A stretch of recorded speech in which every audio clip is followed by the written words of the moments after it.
तर तिकडे नाशिकमध्ये ठाकरेंची शिवसेना आणि मनसेचा मोर्चा आहे। महत्त्वाच्या प्रश्नांकडे लक्ष वेधण्यासाठी हा संयुक्त मोर्चा त्या ठिकाणी होतोय।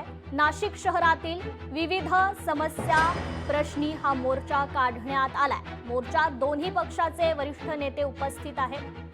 तर हा पक्षाचा नाही तर जनतेचा मोर्चा असल्याचं वक्तव्य मनसेचे नेते बाळा नांदगावकर यांनी केलंय। दरम्यान त्यांच्याशीच संवाद साधलाय आमचे प्रतिनिधी महेश महाले यांनी।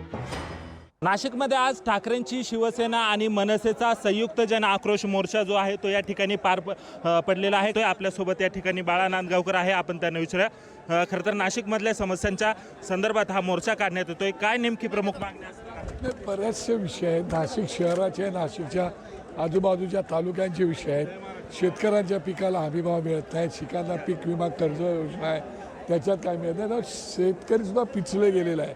आणि शिवाय शहरामध्ये तर प्रचंड अवैध धंदे आहेत।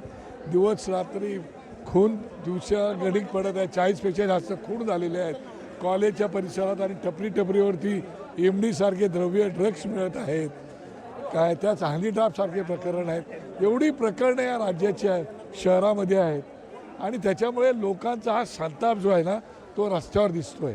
जनता त्रस्त आहे आणि जनता त्रस्त झालं तर रस्त्यावर कशा प्रकारचा आक्रोश आणि उद्रेक असतो तो या ठिकाणी संताप दिसून येतोय।